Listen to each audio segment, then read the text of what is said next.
And we're back after hours.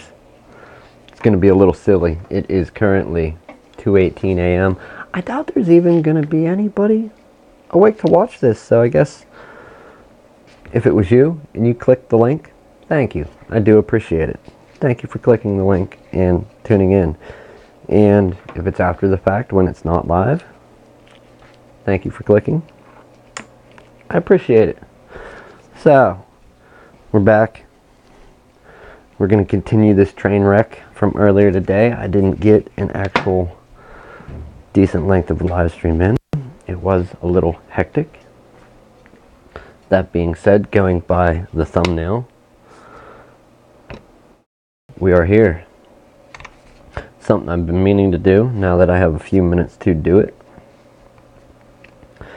You know, why gloves if it's my own gear? Well, I don't want to get any oils or anything on any of the glass, like for the lens protector. Well, that's actually a UV filter.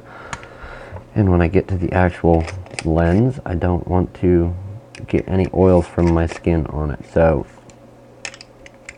we're going to be as safe as possible. We're not actually touching other dirty gear from other people, like their computers and whatnot. So, by the way, if anybody hasn't followed any of my suggestions about the one show I watch on YouTube, let's jump on over here and throw this out there. Non sequitur show. They did have a magnificent live stream tonight. The Dumpster Fire Frill Sharknado. It was Old Earth Creation, or Old Earth Creation, I think. I can't remember how they titled it, but basically it wasn't Old Earth versus New Earth. Wonderful, wonderful live stream where they had people debating, and then, oh my goodness, yes, wonderful, right here. This one, the after show Dumpster Fire Frill Sharknado, amazing content. Kept me company for the last little bit of cleaning at work. They started at 8 p.m. a little after, I think 8:15, 8:17. So I had it going while driving in the car, just listening to the audio. Obviously I couldn't watch the video, and then when the dumpster fire, the after show of the Dumpster Fire Frill Sharknado came on, that was kind of after work. I watched that while getting set up for this. That being said, let's move on. And we are going to recap a little bit. We have a culprit over here. We're going to touch on something I talked about earlier this week. For now, let's do some lens cleaning. Now, I don't have any surefire way to do this, and I figured while cleaning them, I could talk about some other stuff that I like. When I got my camera, this one I can't show it to you. Well, I guess I could. Let me see here. I really don't want to move this, but that camera there. So you got to see my homemade air duct in the background over there for the AC, the air conditioner. But the camera I just showed you, that is a Panasonic Lumix G85. I've talked about it a few times. A very, very good, and what I consider to be a very, very good and close friend, Joe, did the homework, did the research, took time out of his day and recommended that for me. I got it. Never owned a good camera before in my life, and it is an amazing camera. Now, I really didn't know anything about photography then, and I really don't know much now. Videography, cinematography, if you're going to be making movies instead of just videos, and then also photography. Not really my wheelhouse, but I do know this lens here that is on the camera, usually always for the live stream and for the podcast, and then this lens here is another native lens for that camera.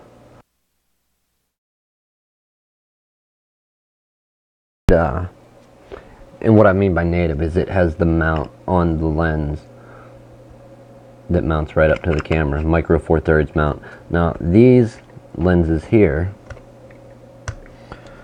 these two, these are Nikon, old Nikon SLR film camera lenses. Actually, all three of them are, and I like them. However, this one, even though it has the same mount, I've got this little adapter that adapts it. Boy, let's hope I can get this back together. Okay, so it adapts this lens over to micro four thirds, attaches directly to my camera. Really like it. Now, some of the lenses, and I don't have any here, but my wife had gotten me for free an old film camera. I've talked about it once or twice before, I think, and it came with some old lenses like this, and I really dig some of these older lenses adapted to my camera with this well, this is a Nikon to micro four thirds.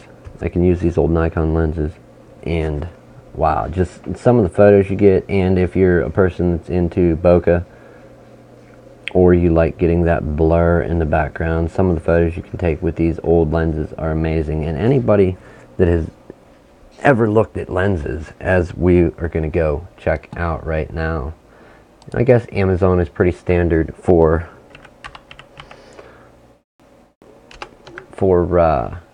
shopping online these days, and we'll go to another place that I do trust, B&H. Yeah, photo, video, and what else? Photo Video Pro Audio. So let's just do a search for M43 lenses. Oh, sorry people, I'm shouting there. I have the caps lock on. Okay, so this lens here, that's a $147.99 plus there may be some tax or shipping when buying it online. I don't know.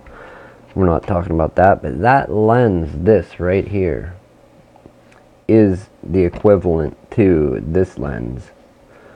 This is a 25 millimeter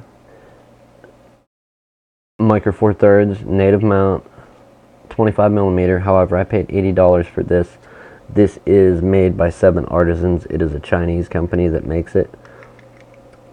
Fairly good lens. I love the pictures I get with it. However, it is manual focus. There's no autofocus on this one. And also, it is a clickless aperture, clickless aperture ring, meaning it doesn't click. There's no clicks. It's smooth, so it's geared more towards shooting video. And then it's a fixed lens. It's a fixed prime lens. It doesn't zoom in or out at all.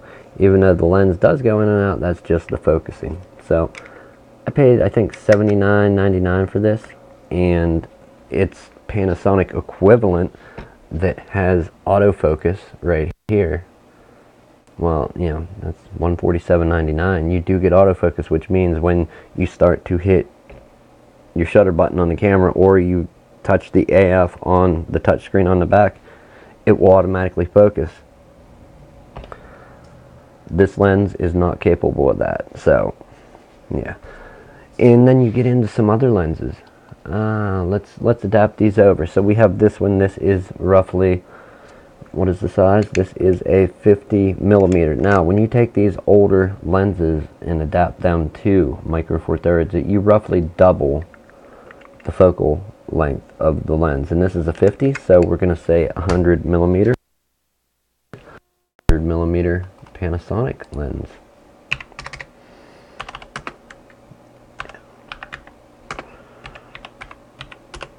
I don't know if they make one. Okay, so they have Samyang and also a Rokinon. $449, $439.95. What is that? Oh yeah, $5,290 for that compact prime lens. Wow. And then a Tokina. So these are cinema lenses. That's why they are so expensive. These are non-cinema lenses, but they are also pretty expensive. However, although I am not going to get, actually, and I didn't even show you that. Here, let's go to the prices. 100 millimeters. We got the Samyang, Rokinon. These two are the cinema lenses. That's why they are pretty pricey. Whereas these are just regular lenses. They are fixed focal length. They will not zoom. And you go on down here, you got some more regular lenses. You know, some of them cost some money. Whereas this lens here, I happen to get, actually I had this given to me. All three of these were given to me by a friend's brother-in-law and his wife, I believe. I don't want to say wife, I don't know, his wife, girlfriend, whatever, but a friend's brother-in-law gave me these with some actual film cameras, and with this handy adapter I can adapt it right over to my camera, get some wonderful pictures, you know, and that's just one example there. So we did the 100 millimeter. I don't know if there's an equivalent. So this one here is a 35 to 80. 35 to 80, so that would be 70 to 160. I don't know if we can get close with Panasonic.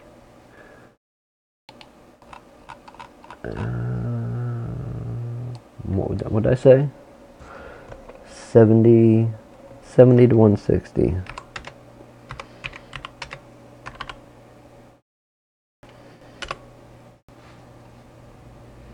Okay, so we don't have a 70 to 160, but we do have a 70 to 200.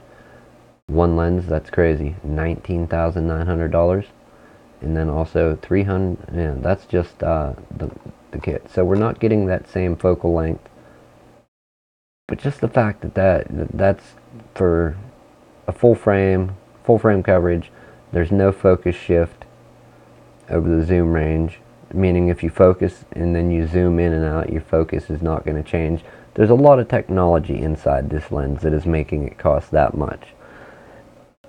All I'm referring to is the focal length here. So this is nowhere near that same quality, this one here, but it is just the same focal length. Not quality, it doesn't have the same features as that, but again, it does have a zoom range, and then you can also focus it for free.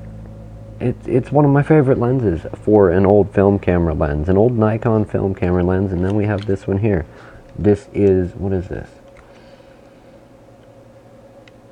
This is a prime lens, 135 millimeter. So let's go take another look and see what we got. I don't know if Panasonic has their own 135. What would that be? 270 millimeter.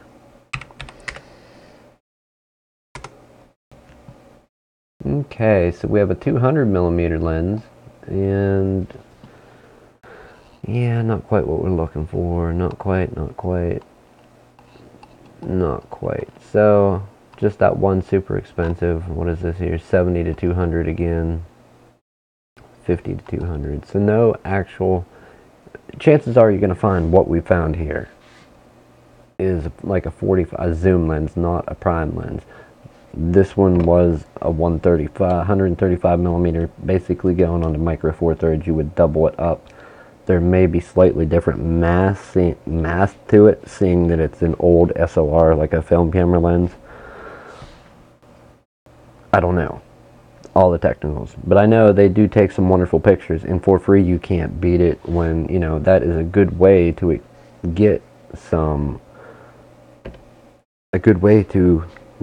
halfway decent lenses for a camera is look on Craigslist, look on Penswood, look online, and check out, see what you can find as far as some old lenses, and then get an adapter to adapt it over to your camera. If you have a micro four thirds camera, that is a good chance that you can adapt about anything to it. they are coming up, you know, these manufacturers that make stuff and accessories for these cameras, they are coming up with more and more all the time, more adapters. Then you have the speed boosters. I'm not going to get into that. This is just lens cleaning. I started talking about like crazy priced lenses. So yeah, wonderful little thing, this adapter. Micro Four Thirds to Nikon. Go ahead and clean these and get to the main point. Now, one of the problems when you do either get for free or buy some old lenses for film cameras, or even old vintage lenses, and I don't really have a way to show you this, but if you simply look up lens fungus, you will get some good examples, and we will do just that very quick. Let's go over to the monitor.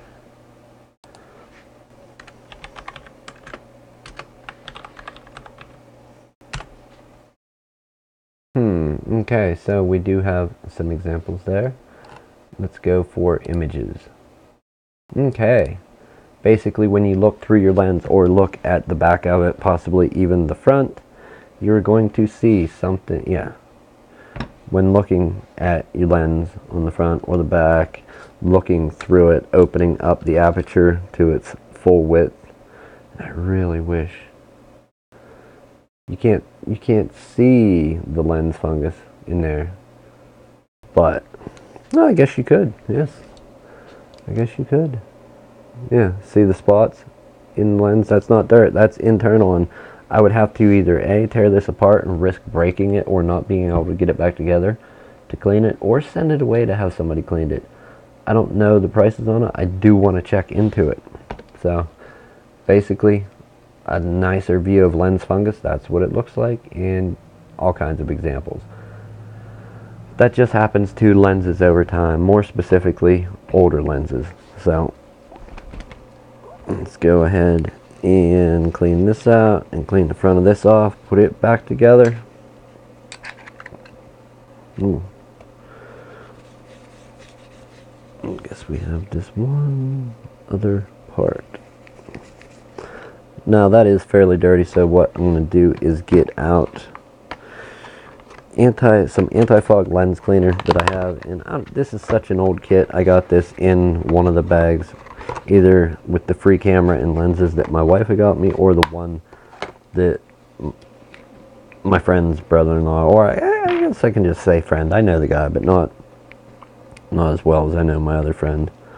I don't know how to work this stuff, so I'm just going to get a Q-tip. Maybe this is all wrong. Maybe I'll have some people screaming at me. But I do know I want to try and clean that stuff off of there. Get some... Oh yeah, there's some dirt on there. Some dirt, some dust. Something got smeared. Okay, put a little more on. We're going to hit it with our microfiber cleaning cloth. I have a few more of these, so...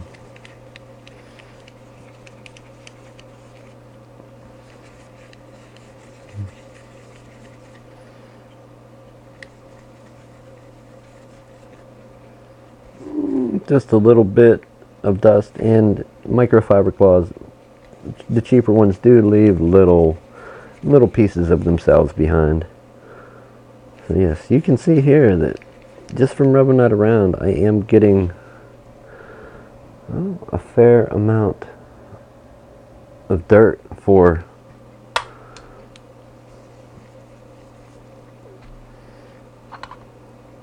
a pretty white microfiber cloth.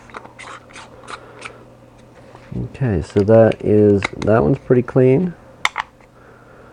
Yeah, really wish that fungus wasn't there. And what the fungus does is it doesn't, unless it's real bad, it doesn't really affect your picture quality. What it does do is kind of adds a haze to the picture. It makes it kind of like hazy looking is the best way I can describe it. So this, I don't know what the deal is with this one. I would hope that's glass in there, even though the lens itself is a plastic housing. I'm gonna really hope that yeah, it is glass lenses and not plastic. I see that just ending very, very badly if that's plastic. I don't know why. Maybe I'll scratch it with the cotton or the microfiber. I'm going to go ahead, hit this with the microfiber cloth quick, and move to the front of this lens. I don't know if this is proper technique. I have never investigated that far. I just know I use these lenses on a regular basis and wanted to take and get them cleaned up a little bit. So that's part of After Hours tonight. This is part of the train wreck.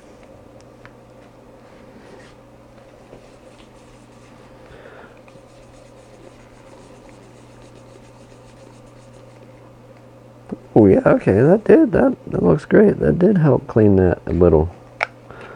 So let's put this back on, put the lens cap back on.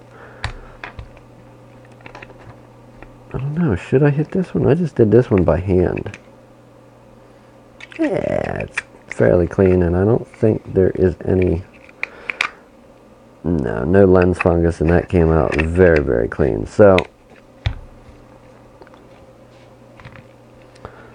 let's take off our last two, the rear lens cover and the front lens cover. Give this a little polish, little rub around with the Q-tip, and get our cloth. And from what I've heard from some pretty reputable photographers on YouTube, the one even went as far as to, you don't have to, I mean, obviously be careful with your equipment. This stuff costs money.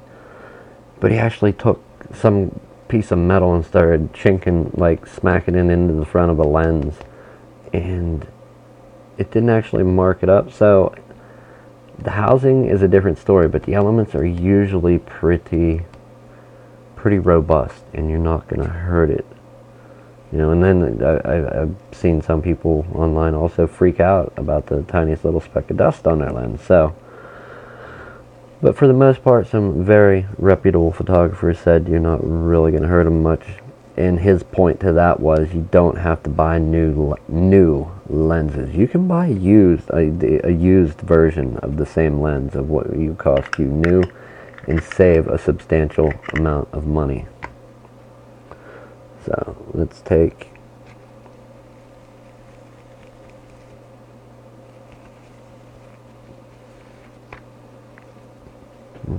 a look through this lens. Can we actually see? I don't think we will be able to focus it, maybe.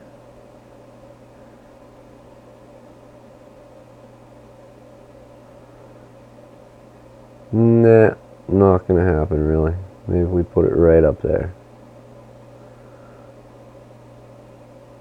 Okay, not working too great.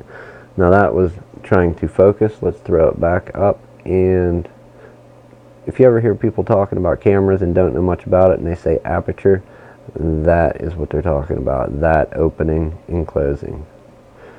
Kind of like in your eye. How your pupil works, it dilates. Either opens wide or closes up. Similar, but we're not mechanical, at least not yet. I know, wow, if we are, I haven't gotten my eyes swapped out, so let me know when that's a thing. I want some better vision without glasses. I'm gonna get an eye swap. I'll be in the first run of people, batch of people in line. Alright, so objective 1 completed. Some lenses that I use on a very, very regular basis. Clean. Let's go ahead and check all the caps. These all seem to be on.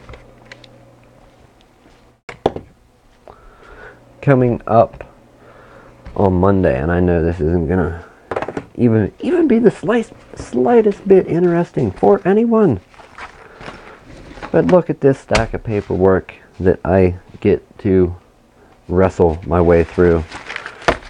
Just touching base, some unfinished, well, that's a catalog, so don't let me pad that stack or fluff it up to anything, and that is something for the podcast.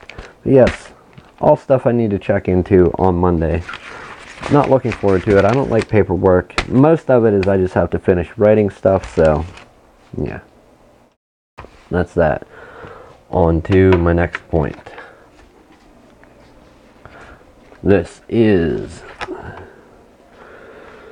what is this thing? A Dell Inspiron 15. I think it's a 3543 or maybe 38.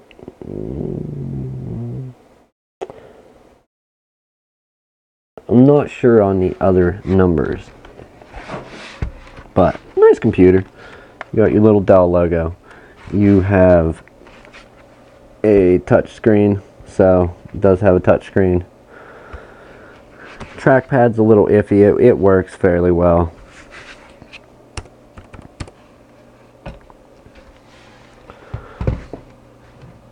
And I don't know, I have a habit of always leaving the stickers on the computer. So what does this have to do with earlier in the week? Well, this guy here, and we're going to go ahead and shut it down. So now notice I do have this unplugged, no power going to it. It is on battery power. When you have a laptop powered or unplugged from power, and if you're in your power settings, excuse me, and what I mean by power settings or power options, I guess it would be. Actually, let's go to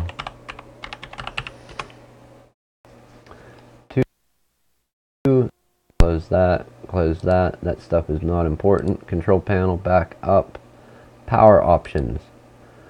And if you don't have that, if you're on Windows 7, 8, 8.1 and you go into your control panel, you may be looking at category. Go ahead and switch it over to small icons and you'll get a much bigger list to choose from.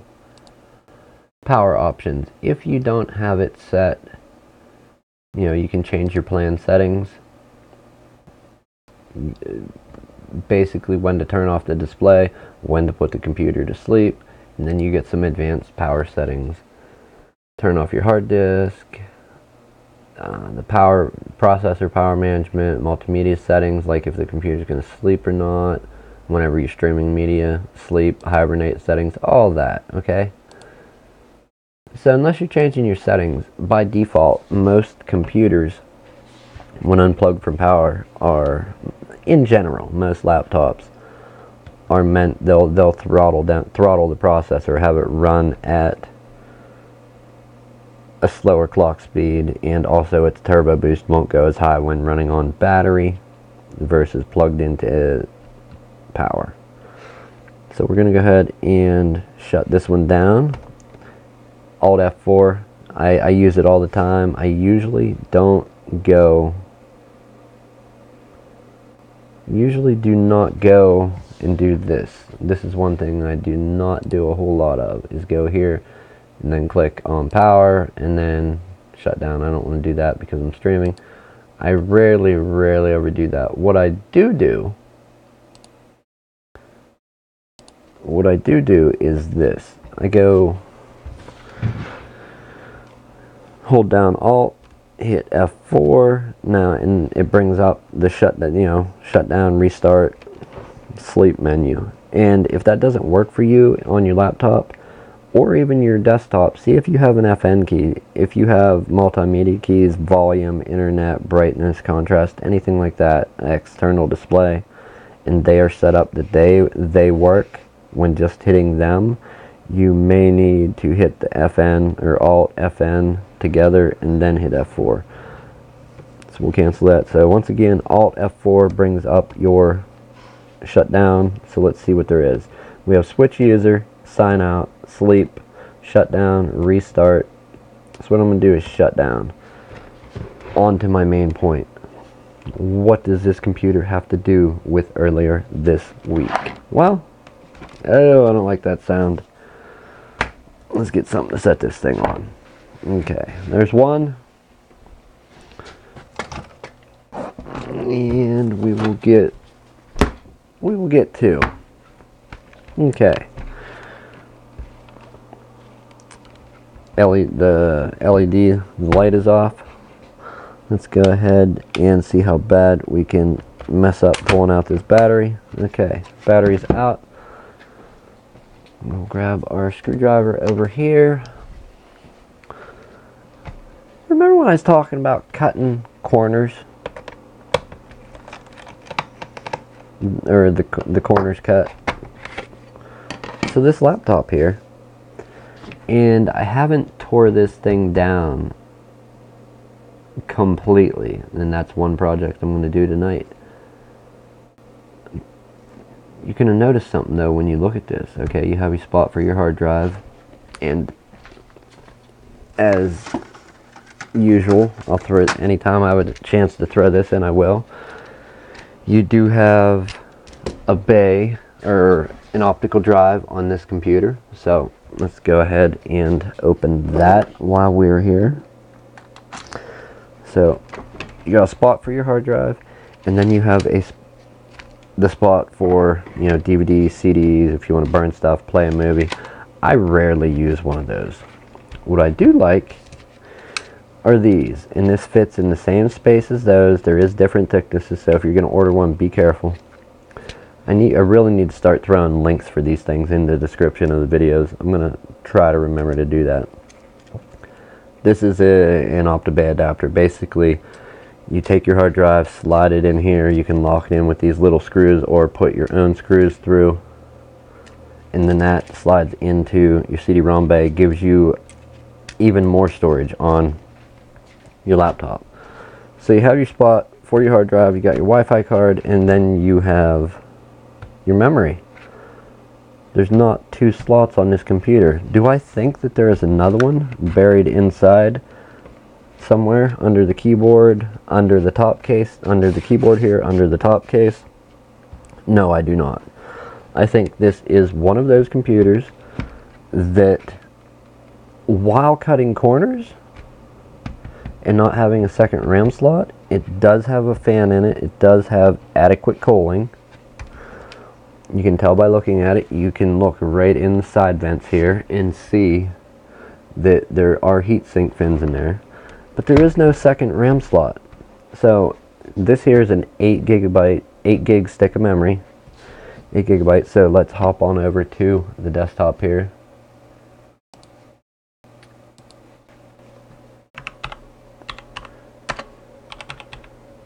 I think 16 gigs DDR3 laptop, just to pull it up. Now I could upgrade this computer further if it had a second RAM slot, or if it does indeed have one inside. Okay, I will be able to take, and I have a matched set of RAM I bought. Funny enough though, even though it's a matched set of RAM, the PCBs are slightly different colors. This one's darker, but I have two 8 gig sticks of Crucial for a total of 16 gigabytes. However, only one RAM slot. Will this computer run on 16 gigs of RAM? More than likely. The Core i3 processor in it, 5th gen Intel. Core i3, or is it i5? i3, i5, i3. 5th gen Core i3 will run 16 gigabytes of RAM. However, if there's not a second RAM slot, I'm stuck with buying, there's laptop RAM, single stick.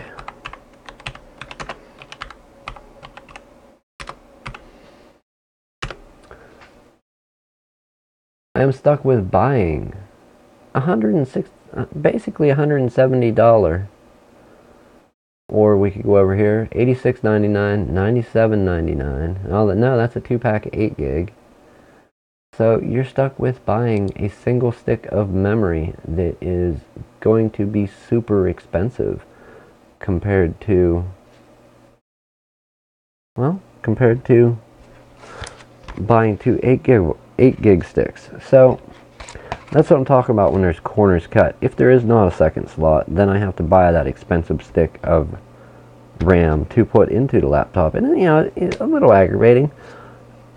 This isn't really a powerhouse though, where I'd need 16 gigabytes of RAM, so I've went with the 8 for now. However, had it had a slightly more powerful processor, a Core i5 or even an i7, well, I would probably definitely want that 16 gigs of RAM in and do more with it, especially if it had like a discrete graphics card, like a GTX 1050 or even a 9 series.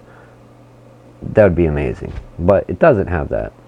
What I did do though is took the liberty, and let's see, I don't even know what brand is in this thing. If I have to guess, I'm going to say Samsung or SanDisk. I'm not sure. But let's take a peek. Okay, it is a Samsung. 250 gigabyte Samsung SSD. So let's put that back in, and we're gonna test something very quick. Very quick. Real quick, we're gonna test something. I did upgrade the Wi-Fi card in it. The Dell Wi-Fi card that I had in here, I replaced it with one of these. What is it?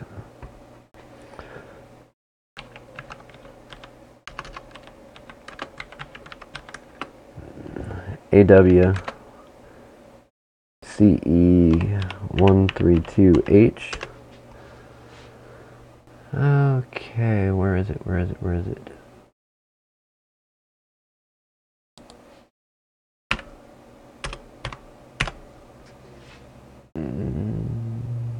AC, no. So what it is it's a combo card, Wi-Fi and Bluetooth. Let's take the Azure Wave off. I think we can get it just by. Okay, driver download. Let's go to shopping. Oh, nope, no shopping.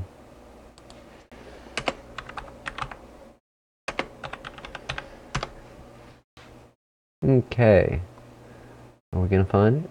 We're gonna find it? We're gonna find it? Probably not.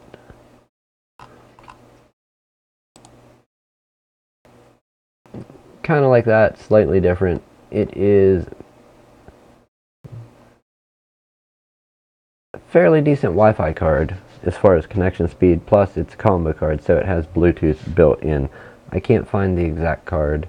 I'm not going to try and read the tiny numbers that are on that thing and then type them into a Google search over here. So, I upgraded that. The card that was in it had Wi-Fi and it also had Bluetooth, but when connected wirelessly, it was super slow. And when you connect this, when you're connected with that on Wi-Fi and you go in to Network and Sharing Center, let's pop that open, change adapter settings, and you look at your wireless connection. Well, I guess let's connect and see what happens. Okay, we'll connect to the 5 gigahertz channel real quick here at work. Alright, we are connected. Now, let's look at our status. Oh. Alright, status. We are connected at 300.0 megabits per second. On this Wi-Fi card that I bought here for putting in laptops, my laptops, I've had it in a couple different laptops, it will connect.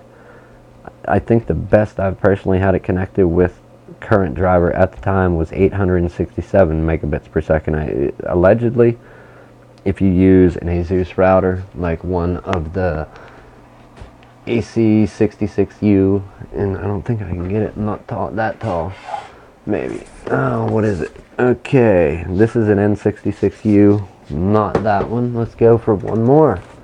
What is this? Okay, N66U.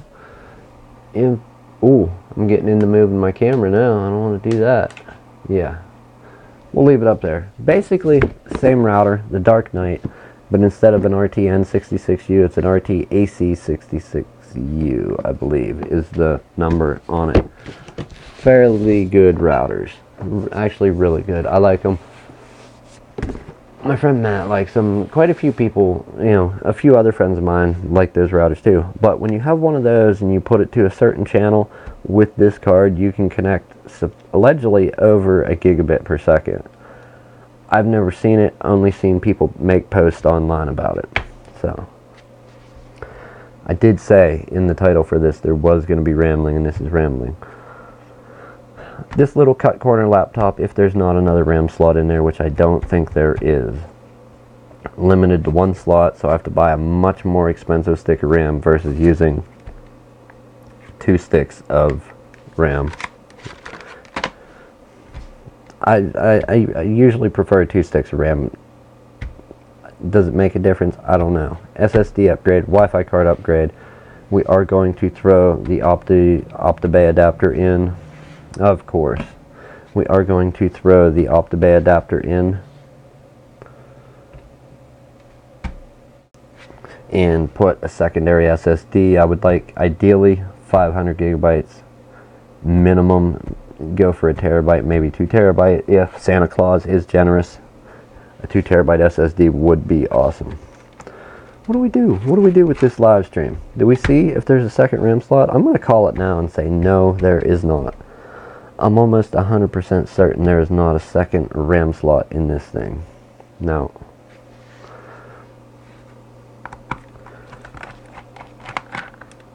Let's open this thing up and see how embarrassed I can be. How much of a train wreck can I turn this into?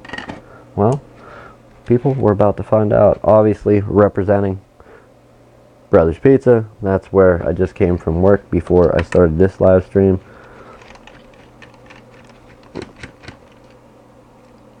Good place to eat. It is a family friendly restaurant. I would call it that.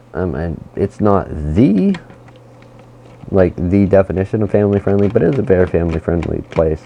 We try to keep it clean there. Kids and other stuff have gotten rowdy from time to time, like in there. I mean, I did see one fight probably about 5 years ago between 2 teenagers right in the shop, and they had to leave immediately. But okay, again, if you want to tear your laptop apart, never did it, or you want to do an upgrade with the hard drive, a Wi-Fi card, RAM, and that is buried inside it, and you got to tear it down. The method that I've just used forever is basically take, as you pull the screws out, lay them on their head on a flat surface, or if they're too long they usually fall over, but lay them out right in the order you get them out of the computer, and then just remember what orientation you had your laptop laying. Battery, the battery bay was towards me, the battery compartment, battery bay, whatever, towards me, and I'll know where all those screws go. So let's do a fast teardown on this and see. I'm saying no, there's not another RAM slot. I fully believe that, without a doubt, that we're not going to find RAM slot number 2. If we do, well, hey, we found out together, and that's a good thing, because I would like to use my other stick of RAM in this thing. Do I need it? Oh no. 8 gigs is plenty for this little Core i3, but when you're like me, obviously, you like having multiple tabs open in Chrome. I've seen people with 10, 20 open, but that is a good amount. More RAM definitely helps with that.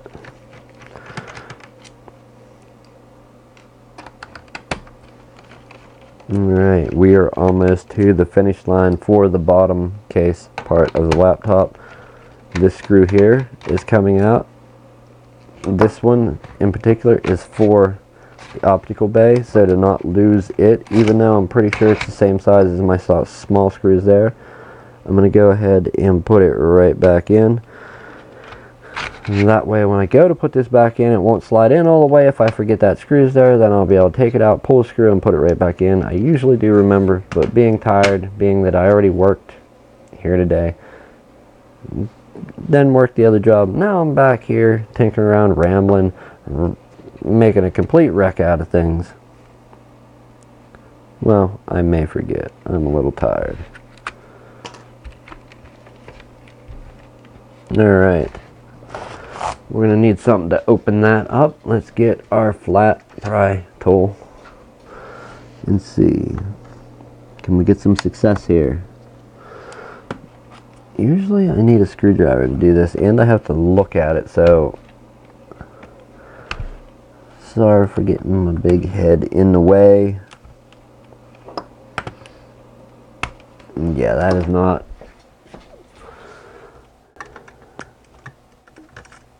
It has no intentions of coming out of the computer whatsoever. So let's try and snap. Nope, not yet. Alright, we got part of it. Part of it did really. Get out of there, you. Okay, let's put that one there to try and hold that, and we will try and release more of the keyboard. Alright, we have a spot where we're gonna keep trying to unlock this.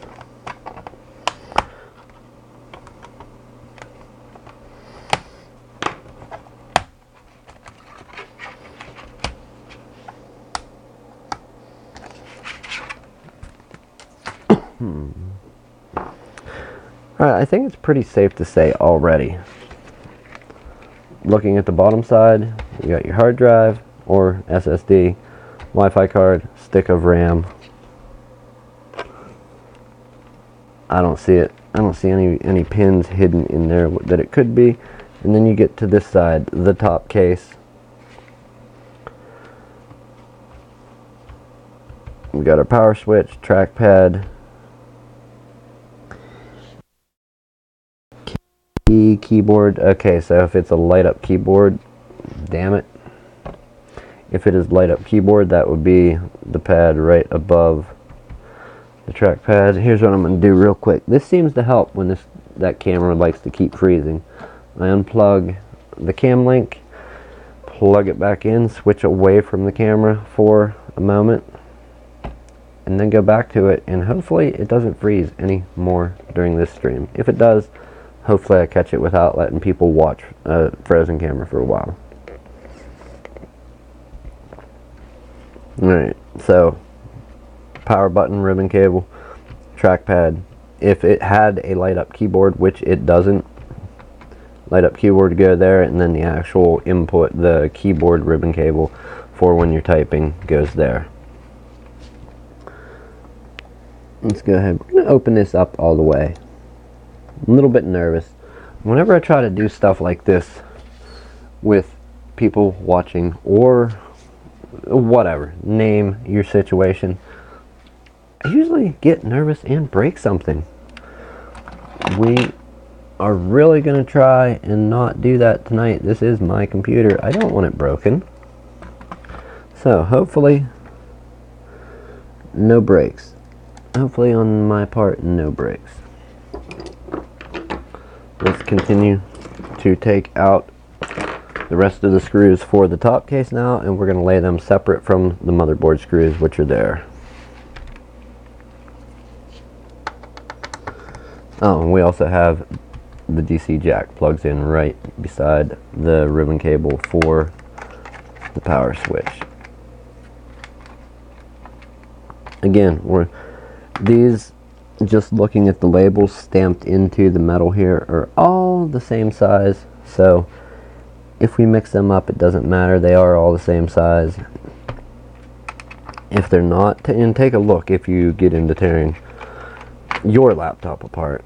Take a look and see what's stamped into the metal, or if there's any labels or anything. Even compare the size of the screws. If they look roughly the same size, you'll be alright. You can just throw them together and put them back in whatever order. It should not mess up anything. I think that is all the screws for that part. What am I not thinking of? What did I not do that I'm about to try and open this up and completely break my computer? Or maybe not. Alright, let's go. We have there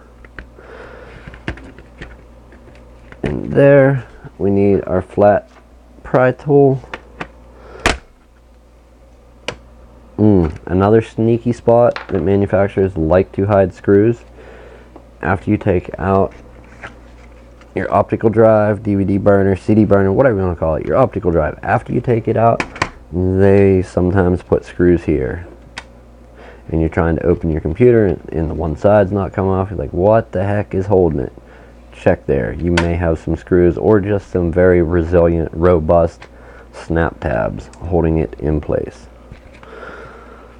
Alright, we got one side. Let's go ahead and open up this side. Not going to be quite as easy because you are contending with the headphone jack over here, possibly a screw that I forgot. No, okay, no screw that I forgot on this side.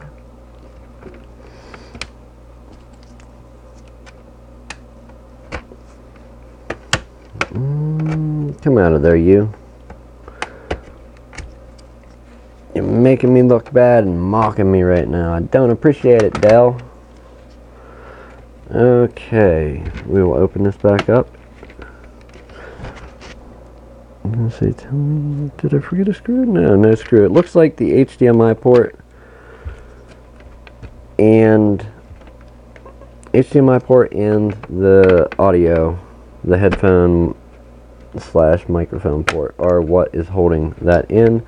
However, after you get it, the port to pass the cutout in the plastic, it will usually come off fairly easy. So let's take a look back here. All screws are out. We have 1 or 2 more snap tabs, and this thing is going to come apart into 2 pieces. We have to be careful because we did not unplug. Where does it come apart? We did not unplug the,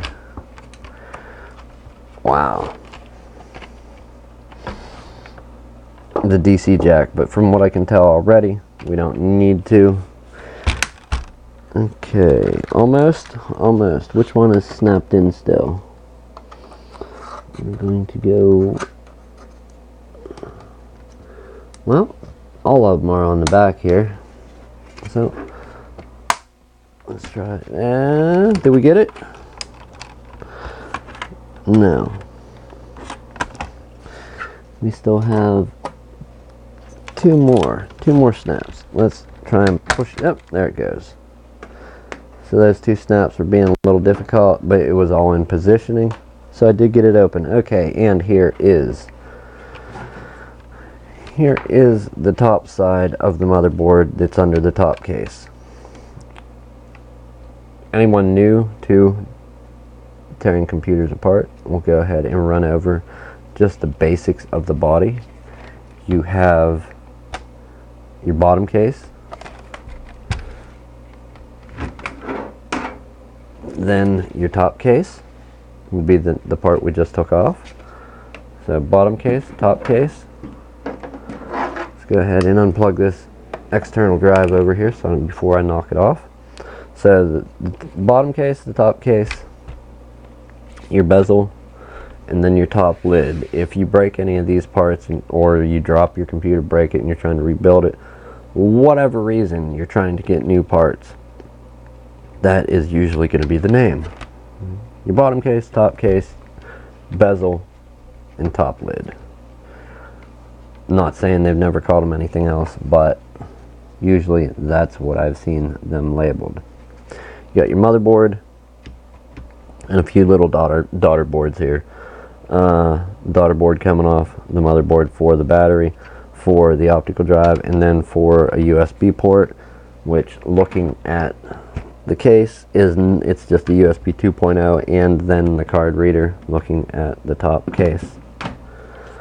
Nothing major there. We're going to go ahead, unplug it, and already not looking good. Looking like a laptop with the corners cut, but being that what generation it is, I don't believe it's locked down to read, not locked down in the BIOS to not read 16 gigs of RAM. I do kind of want to get a stick and see if it will read 16 gigs.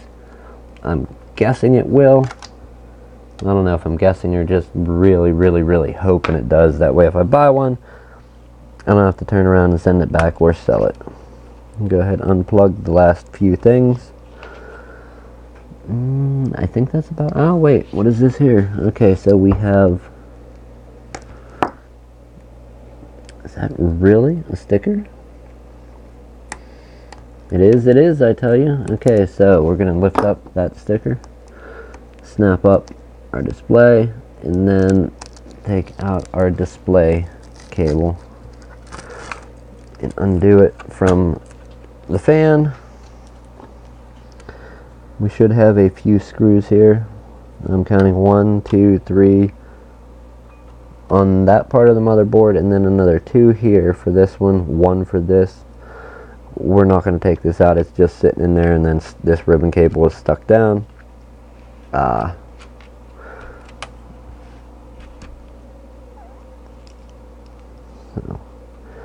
When disassembling this stuff, if you get disassembling and after the disassembly going into the reassembly,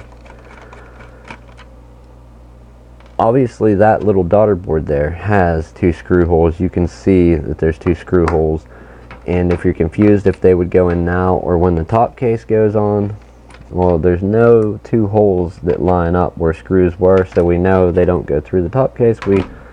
It's safe to say they go in right now. However, you have all these other spots where no screws go, but they are there. That was some of the ones for the top case. Looking at the labels where the screws are holding this motherboard down. What's that? Ooh, 1, 2, and 3. Okay, so looking at the labels, they are all the same size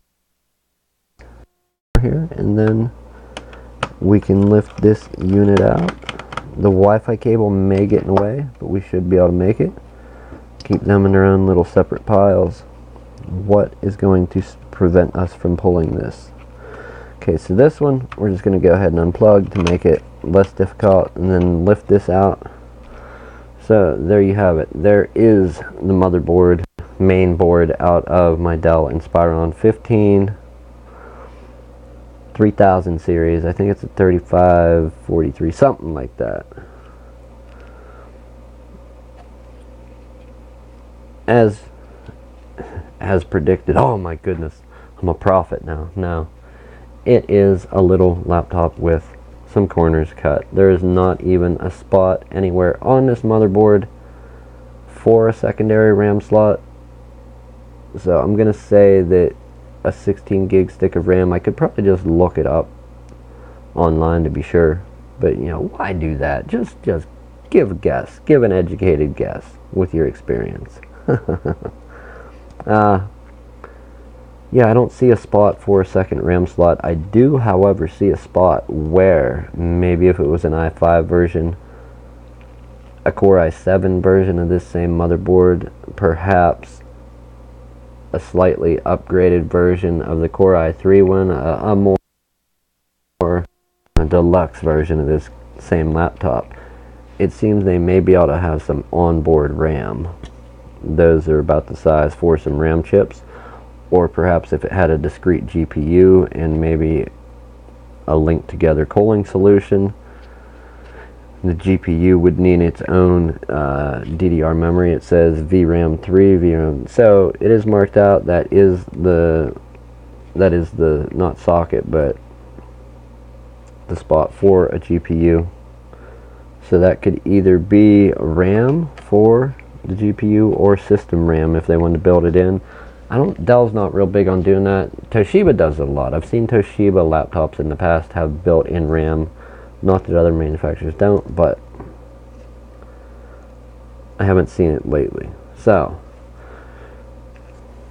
I guess I will have to look up the specs later about this stick of RAM. So, that being said, let's put this back together. I'm not really a prophet. I was just being a smart ass about it, because I said it's probably not going to have one. So let's go ahead and get this back in as best we can with what we have to work with. We will slide this little board back out and then plug it back in. This one is back in place. Everything seems to be back where it needs to be. We'll start with screwing this one down.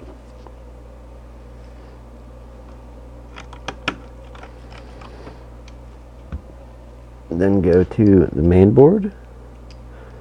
We have got 3 screws here.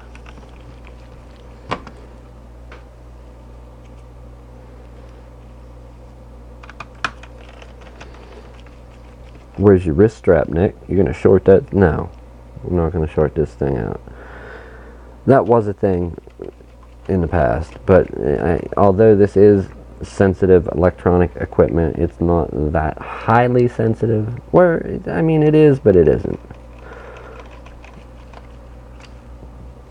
Don't shuffle around, don't walk around a lot, and you're not going to build up any static electricity. Touch some metal before you start work. Now, what I was saying about screws with the motherboard in the label saying they were all the same size for the motherboard itself, I didn't mix up the screws for the motherboard in these 2 daughter boards. I laid them in separate piles. Now this one here has more holes with the possibility of screws going in, but they are designated for once the top case goes back on. Anybody not familiar with this, you will have little markings, usually, and not always depending on the age of the laptop, but usually with stuff like 2000, mid-2000s and up, even some older stuff, a lot of them have it. You'll have a little white triangle pointing to the screw hole where screws would go in the motherboard. So there are little white triangles there. Go ahead and pull this up and try and get a view. We have the one just off to the side there. White triangle right there pointing at the screw hole. We have one here pointing at that screw hole, and then finally one there pointing toward that screw hole. So that's how you tell where they go, knowing the difference between motherboard mounted screws and screws that would come through the top case. And then the daughter boards are pretty evident. Let's go ahead and try and waste as little of people's time as possible. We're going to throw this thing back together rapidly, as rapid as possible without breaking something. Alright, let's go ahead and get our display cable. Flipping the hat around to try and keep the bill out of the camera's line of sight. Now you're just going to see the big front, the front part of my above average size head. And the wife would say it's not brains. I'm just going to openly admit that it's a big head. I have a big head. Anyhow, we have that. Daughter boards are screwed in. Everything is connected here. I don't think I'm forgetting anything. We're going to go ahead and throw the top case back on. When putting these back together, remember we did have an issue getting off of the HDMI port and the 3.5 millimeter headphone microphone port. So we're going to try and slide it on a little bit that way. It's not perfectly lined up, but a little pressure, it will snap together and go right over the ports. Go ahead and give a little firm press down to snap most of it in place. Go around the edges and give it a little squeeze to snap that plastic back together. You can close your lid. Be careful, because sometimes the screws holding together the top case and the bottom case do go through the hinges for your display. And when all the screws aren't in and you go ahead and open it up quick, it can crack the mount points for the hinges. In this case, no, this one opens fairly easy. So go ahead and snap the remainder of this together. Alright, now that's together. Let's go ahead and throw the screws in for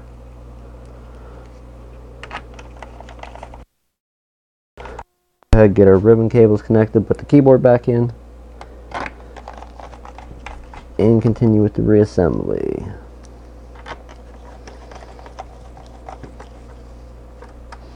Okay, the front connector for this FPC socket, or the flip up connector is up. Ribbon cable going back in. When it snaps down, usually how these work, these ribbon cables is when it's in, and this is in the little flip part is in the down or locked position. There's a line on the ribbon cable, and the front of that connector usually lines up, the flippy part lines up with that line. Let's go ahead and get this one. I'm going to pull it back a little and get it under. Alright, and once we slide that in, we can flip down. They don't always line up perfectly, but they will be close once you have them in properly.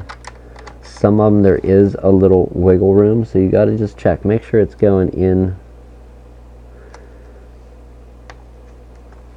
the way it needs to be. And if it lines up perfectly with the line, or in this case the line is in front of it, giving you a good gauge for measurement, if that's possible to see that there is a line there and then the white piece, you will be able to see that the cable is sitting in there square and not, you know, if this is the edge, you'll see that the ribbon cable is not running in an angle, it's running in square.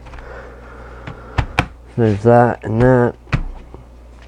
Let's put our keyboard back on.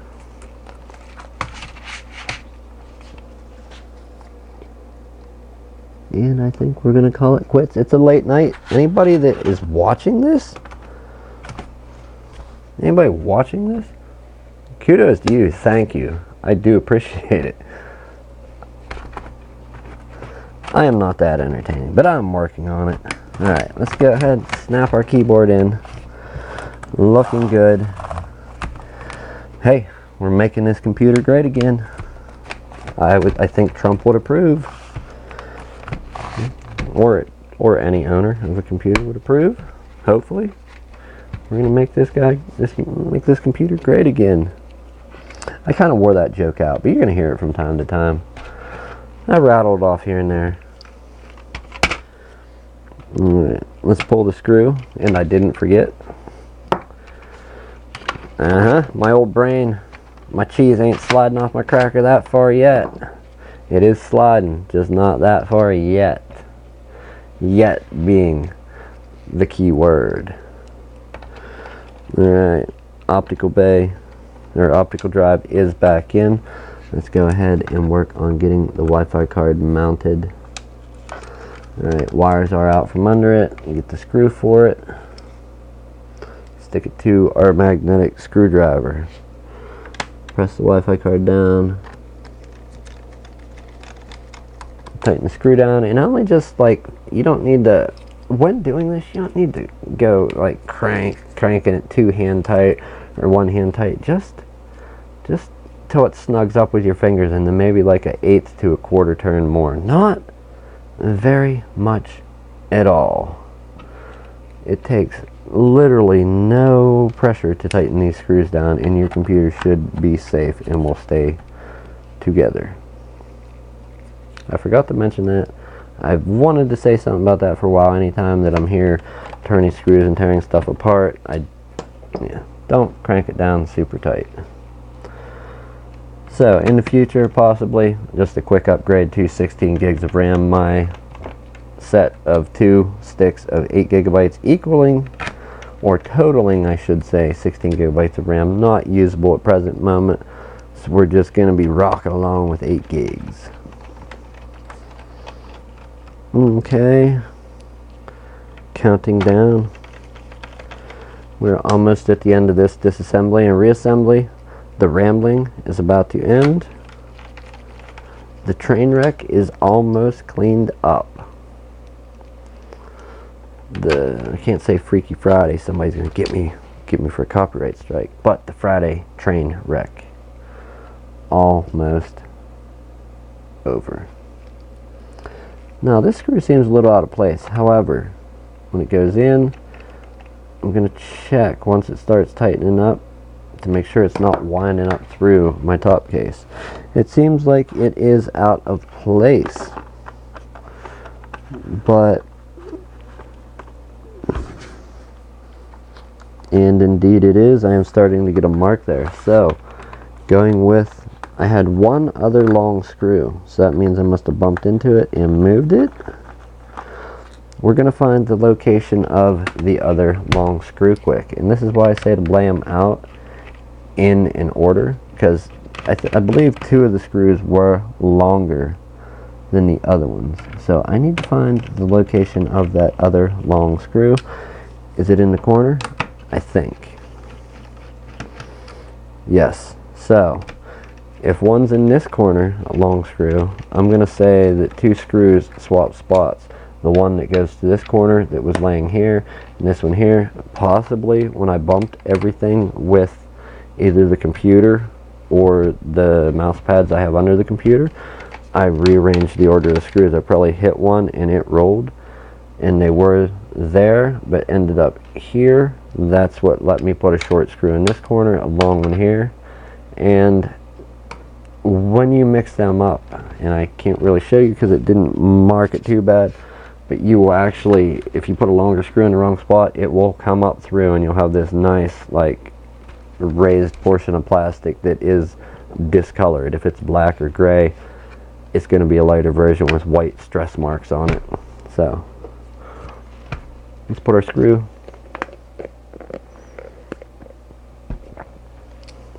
Long screw in the corner. It is going through some fairly thick plastic there, and we're going to double check. It tightened out without issue. It didn't feel weird going in. That one did. That's what made me think of this. It felt different than all the rest going in. So let's go ahead, and we are almost done, people. Internets, Googles, YouTubes. One, and I believe one more, and then the Wi-Fi wires, and then the trap door on the bottom. Okay. Anybody see my screwdriver just try to run away? I don't like you either. You either, screwdriver. Don't come around these parts no more, you hear? You hear? Alright. The last and final part of the puzzle.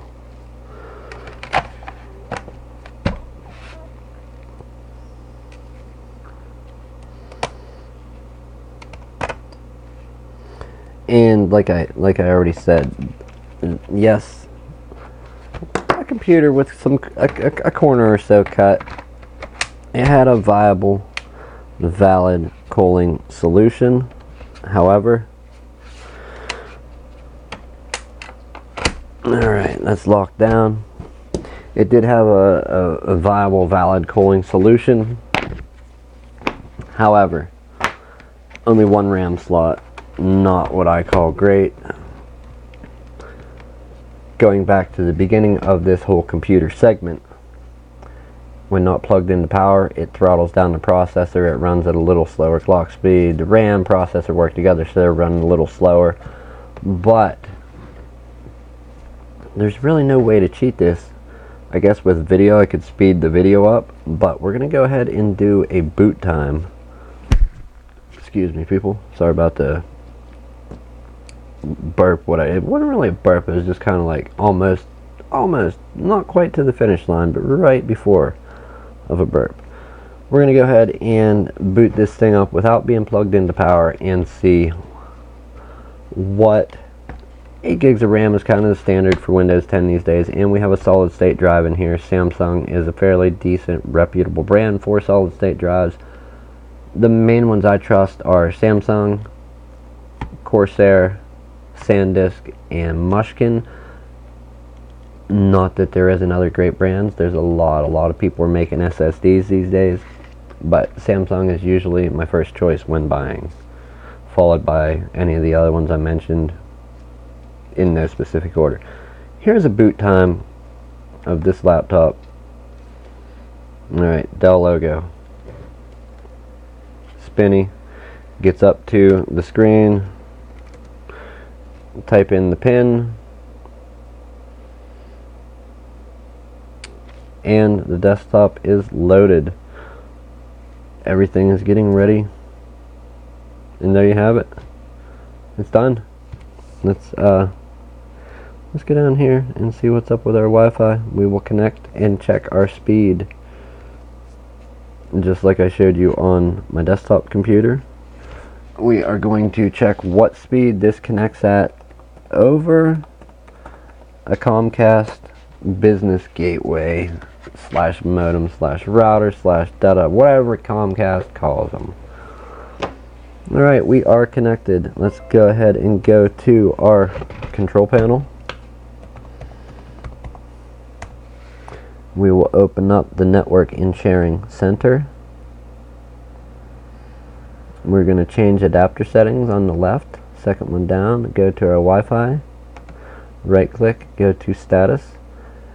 Okay, and going by our connection here, even though we are on the 500 gigahertz, the 5 gigahertz channel, we are connected at 300.0 megabits per second.